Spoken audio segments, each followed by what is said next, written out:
Nah, teman-teman, saya mau ikutan mengomentari video dari Bang Deddy Corbuzier yang narsumnya ini adalah Bang Taufik Hidayat. Ini termasuk atlet bulu tangkis yang sangat saya suka. Wah, kalau sudah smash mantap. Wah, rasanya adrenalin ikut loncat gitu ya. Wah, luar biasa memang.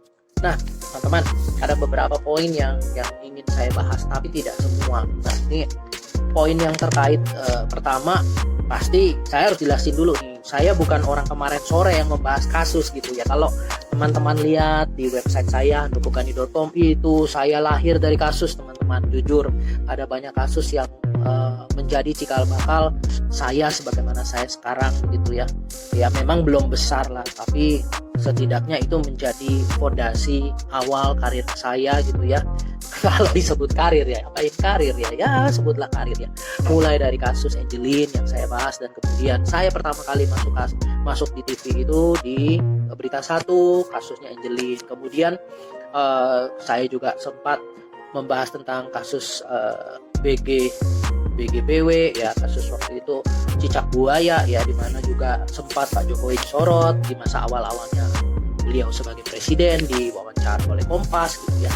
Kemudian terus tuh ya teman-teman, mulai dari macam-macam ya, Ahok juga saya sempat bahas ya, dan saya juga ikut membahas tentang sidang MKD. Kalau masih ingat itu saya live tuh teman-teman, saya sambil nonton sambil saya analisis. Dan terakhir mungkin yang teman-teman juga dengar adalah, dan mungkin itu juga yang paling rame ya, adalah kasus Jessica Kumolo Wongso ya, dimana saya memang membuat sebuah analisis, dan kemudian analisis saya itu membawa saya ke Metro TV dan sempat diminta oleh komandan kepolisian untuk membantu kasus tersebut ya teman-teman.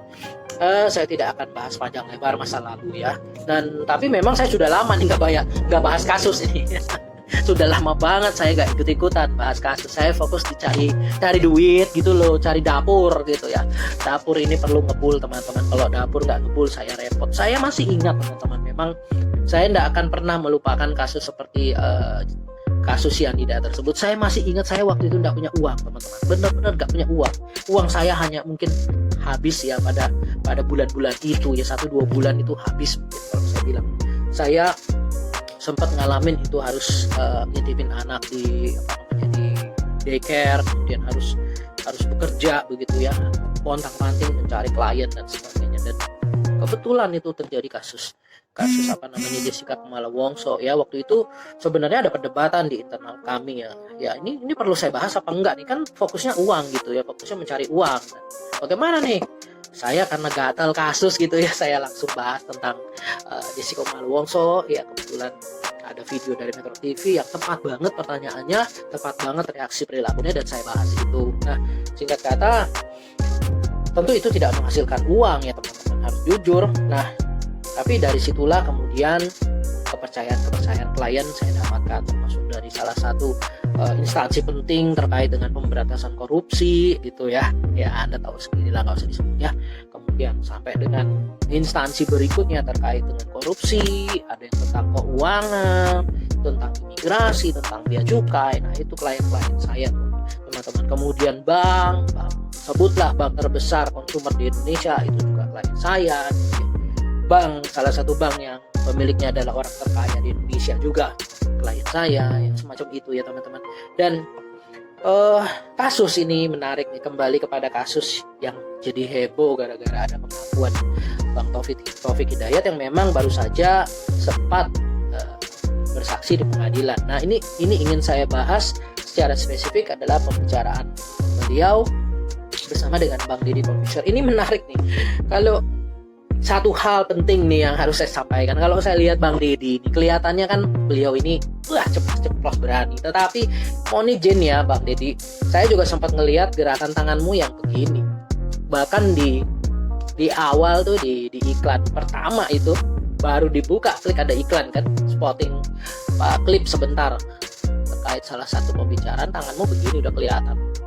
Dan ya memang artinya begini, dari beberapa pembicaraan itu kelihatannya walaupun ceplos-ceplos, Bang Deddy juga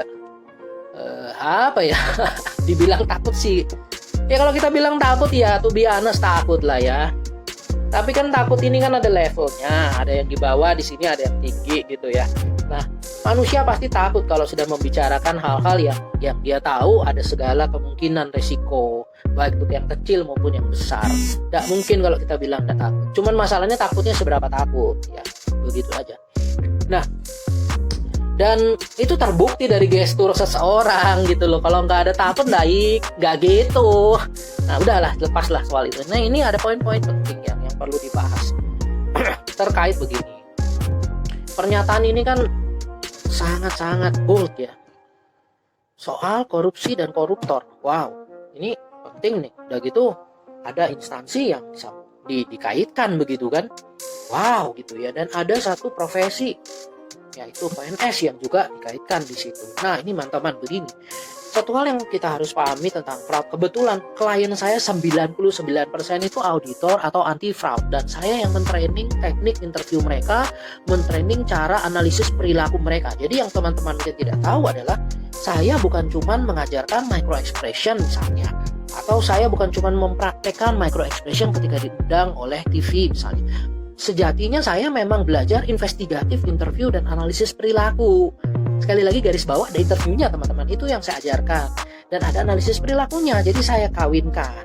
Nah, klien saya ini auditor dan fraud ya, jadi saya harus mengerti kan dunia mereka seperti apa. Dan saya pernah menjadi bagian dari tim accounting audit ya pada masa-masa awal saya di salah satu grup konglomerat Indonesia ya di bidang manufacturing, Anda tahulah namanya. Dan ada satu kebanggaan juga, logonya sampai sekarang tuh masih dipakai. Itu logo saya menangi waktu lomba desain. Itu logo hasil gambar teman saya dan konsepnya dari saya. Itu luar biasa sih. Nah, kembali lagi ngalor ngidul ini sekalian curhat.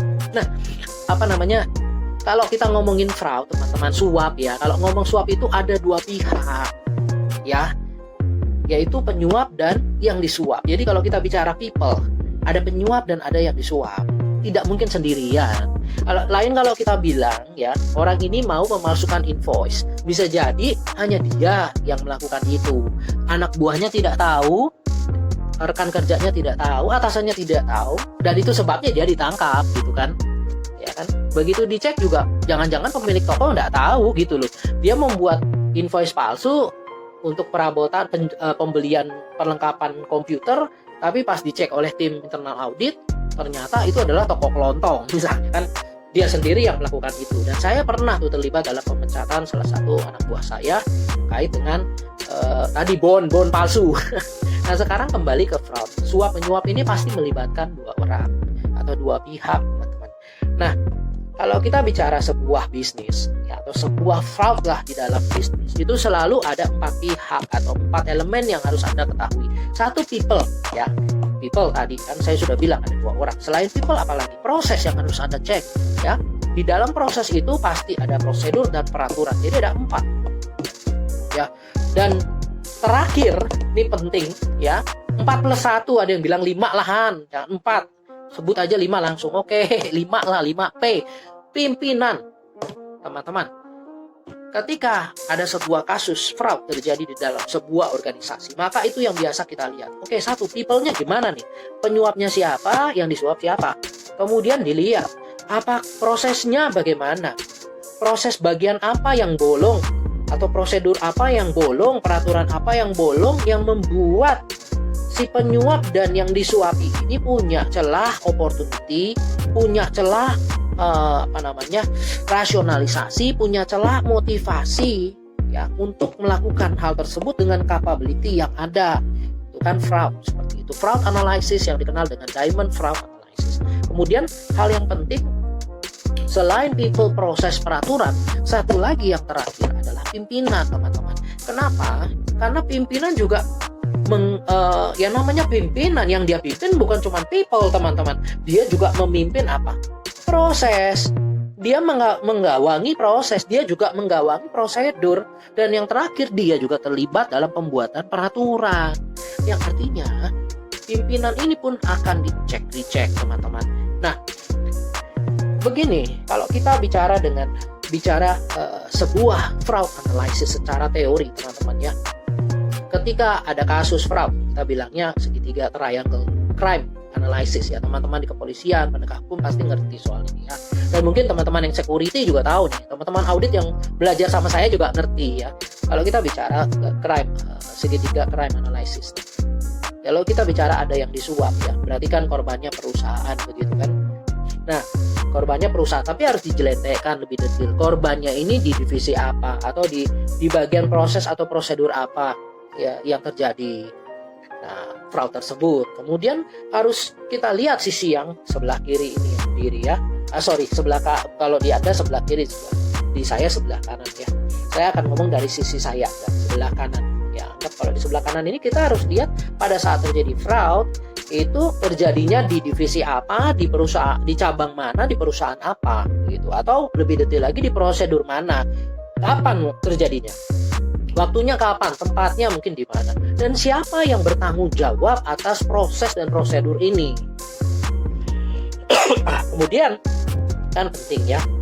Nah, kalau bicara dengan proses, kemudian bicara dengan prosedur, peraturan, dan ada orang di situ, siapa? Kalau kita lihat sisi yang satunya begini ya, sisi yang sebelah sini, berarti divisi apa atau kelompok organisasi apa yang mungkin menjadi tempat atau komunitas terjadinya korupsi tadi ya. Kalau kita ngomong terjadinya tadi adalah soal pembelian peralatan, berarti itu kita ngomong soal divisi purchasing begitu ya. Kalau kita ngomong itu adalah tentang keuangan, divisi purchasing plus keuangan, bisa seperti itu, bisa dua, bisa satu ya. Pokoknya sebuah kapasitas, sebuah komunitas atau sebuah organisasi yang memungkinkan seseorang atau sekelompok orang melakukan atau tidak melakukan korupsi. Nah, itu yang kita harus lihat. Nah, soal apa yang disampaikan oleh Bang Taufik ini menarik karena dia berbicara soal ini, sisi ini, sebuah komunitas, organisasi, sebuah mungkin cabang, sebuah kementerian yang bisa membatasi, mencegah, memberantas korupsi, atau sebaliknya bisa juga mendiamkan, memaafkan, menutup mata terhadap korupsi ya. Nah, kalau kita bicara sebelah sini, sisi yang tadi itu berbicara secara komplit 4P tadi ya teman-teman. Dan ini kita tidak bermaksud seuzon atau apapun itu ya. Tidak bermaksud dan sama sekali bukan itu arahannya. Yang saya maksud dalam berita dalam YouTube saya ini adalah bahwa memang sebuah penyuapan terjadi perlu melakukan cek recheck dari sisi kiri tadi ya. Organisasi itu harus dicek pasti otomatis teman-teman. Mau itu dilakukan di rumahmu sendiri gitu ya yang korupsi misalnya para pembantu rumahmu ikutan kong kali kong dengan supirmu atau tukang kebunmu, sama aja teman-teman ya. Proses itu adalah terkait dengan sebuah organisasi komunitas yang tadi saya bilang tadi ya. Dan yang kedua adalah tentu tadi masuk people to people, artinya pasti sudah terkait tuh, namanya sudah divisi ini, cabang ini, kementerian ini, atau dia adalah orang yang di posisi ini, itu kan sudah spesifik kan ngomongin orang tertentu gitu kan. Makanya udah jelas, artinya semuanya itu kan bisa dicek. Nah, satu hal yang penting ya, yang harus diingat adalah konteks time, teman-teman. Time dan place tadi ya. Kita tidak akan bisa membedah seluruh lautan dan katakan korupsi ini, korupsi A, korupsi ini, semacam itu nggak bisa. Kita tidak akan bisa melakukan seluruh tahun gitu, pemeriksaan seluruh tahun kasus itu tidak mungkin, hanya spesifik ya terkait dengan kasus di mana dalam hal ini Bang Taufik Hidayat maksudkan dalam pernyataannya di videonya di produser hanya di periode itu atau di tempat itu. Jadi kata-kata seperti semua orang, semua ini, semua itu, semua itu harus dikembalikan kepada konteks waktu itu ya. Kalau misalnya kita berlebihan dihitung dari semua itu, maksudnya atau siapapun menterinya itu terkait dengan dengan keberadaan kementerian dari dulu sampai sekarang, ya tidak bisa juga begitu kan. Tidak bisa konteks pernyataan itu diucapkan untuk periode yang sebelum dan selama-lamanya. Namanya korupsi itu selalu ada momentumnya gitu kan, ada periodenya, ada tempat dan waktu dan orang yang saat itu bertanggung jawab gitu kan. Nah, saya rasa beberapa poin-poin penting itu harus dipahami teman-teman. Apalagi ada satu pernyataan juga, dia mengatakan gue tahu gue salah. Nah ini teman-teman, waduh, ini kan unik ya. Ini menjadi satu pertanyaan besar. Gue tahu gue salah. Nah iki. Nah saya nggak usah banyak ngomong lah. Kalau sudah bicara sisi kiri ini, teman-teman yang biasa di dunia fraud, anti fraud, dunia penegakan hukum, nggak ngerti lah apa yang harus dilakukan. Ya artinya kan ini nggak bisa lagi didiamkan gitu loh. Nah ini kan sudah ngomong sesuatu yang belak-belakan begitu, yang artinya kan iki harus di apa ya, sebenarnya ini kalau dibilang ya, sebenarnya video ini pun tidak seharusnya apa namanya dipercaya 100%, tidak seharusnya, karena sebetulnya kalau kita bicara perkara suap dan apa namanya korupsi begitu ya, itu sudah masalah hukum. Dan kalau masalah hukum yang bisa menentukan status seseorang adalah pengadilan lewat hukum yang ada, yang ditegakkan oleh hakim misalnya seperti itu. Jadi artinya saya kok gini ya, menurut saya ya, ada baiknya ini sudah kepalang tanggung, sudah ada beberapa poin, memang nggak seluruhnya yang disampaikan di video tersebut. Nah ada baiknya ini apa ya, menurut saya ya, justru ini harus dipanggil untuk dijelaskan, dan yang manggil sopo harusnya KPK sih, karena ini bicara soal wewenang yang diberikan ya, KPK, karena harusnya KPK concern soal ini, apalagi ini kan lagi masalah sidang pengadilan terkait dengan korupsi kan ya. Lepas dari status kan nggak boleh kita bilang status itu dari video doang, nggak boleh. Ini kan urusan hukum, jadi teman-teman juga jangan loncat menghakimi menyatakan status si A, status si B. Ya kalau Anda tanya ke saya, Bang Handoko, kan dirimu punya layer voice analysis gitu, LVA, yang bisa membedakan orang jujur dan bohong, dan itu kan dipakai oleh militer, dipakai oleh intelijen, dipakai oleh kepolisian berbagai negara ya, dari 80 negara. Kenapa nggak pakai aja itu, teman-teman?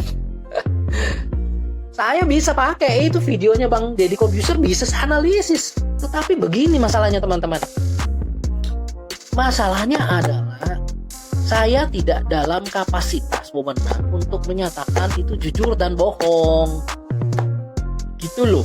Ini yang saya pelajari, dan juga saya selalu terapkan dari kasus per kasus. Anda boleh lihat dari kasus Angelin. Ya bahkan ada kasus terkait dengan nama motivator itu ya, dan anaknya. Anda pasti tahu lah ya, yang waktu itu sempat belum diakui sebagai anak. Itu saya juga nggak menyatakan kalau dia bersalah atau tidak bersalah gitu loh ya. Jadi satu hal yang penting ya soal hal itu, yang namanya kasus, apalagi ini kasus pidana itu, yang hanya bisa mengatakan orang jujur dan bohong atau bersalah dan tidak bersalah, itu sebetulnya adalah pengadilan, teman-teman. Jadi kalaupun saya punya alatnya itu ya, dan alat itu bukan saya yang temuin, alat itu alat internasional. Nah jadi kembali, kalau saya tegaskan gitu ya, kalau ngomong soal kenapa nggak kau pakai aja itu alat, Han? Teman-teman, kalau mau jujur ya satu takut ya. Kenapa takut ya? Tadi wewenangnya nggak ada, nggak sopo yang ngasih wewenang. Jadi kalau saya ditunjuk, saya diminta bantuan, siap. Komandan misalnya, siap. Pimpinan, saya siap bantu. Kawan-kawan di sana tadi yang saya sebutkan kan tahu gitu kan, gampang lah untuk urusan ini dan itu. Tapi sekali lagi, kalau Anda minta saya analisis jujur dan bohong di situ dalam kapasitas yang saya rasa itu udah masalahnya adalah hukum gitu loh. Nah, sebentar ini kabel saya colok, laptopnya bisa tutup sebentar. Oke, kalau kita ngomongin soal itu, sudah saya bilang itu sudah banyak, ada beberapa poin yang perlu dielaborasi. Tapi memang tidak ngomongin spesifik kasus kok. Tapi kalau sudah pernyataan atau kayak gitu kan, kita perlu pengen tahu gitu loh, pengen tahu apa yang dimaksud, pengen tahu sebetulnya apa sih yang terjadi. Dan ini tuh apa ya kalau saya bilang itu ya, duduklah sama-sama, apa istilahnya, rembukan atau mungkin tabayun dan seterusnya, untuk sama-sama melihat apa yang sebetulnya terjadi, apa yang dialami gitu ya, biar segala sesuatu jelas dari sisi kiri tadi gitu ya. Jangan lupa organisasi 4P tadi, people, proses, prosedur, dan pimpinan, itu bisa membantu pencegahan dan pemberantasan korupsi, atau sebaliknya bisa mendukung budaya korupsi. Apapun organisasinya, saya nggak ngomong sebuah kementerian, saya nggak ngomong sebuah asosiasi, macam-macam. Itu yang saya dapatkan dari beberapa tahun ini mengajar di sejumlah perusahaan swasta ataupun di kementerian, teman-teman. Jadi ya, siapapun ya, kita ngomong bahkan di sebuah rumah tangga juga kayak gitu kok. Ada pembantu yang korupsi, korupsi kecil-kecilan, diminta beliin kopi gitu, kasih 10.000, kembali cuma 1.000. Macem-macem lah, uang bulanan untuk apa segala, beli pupuk atau beli apa itu, kembalinya kok cuma segini, kadang-kadang nggak kembali ongkos, Pak.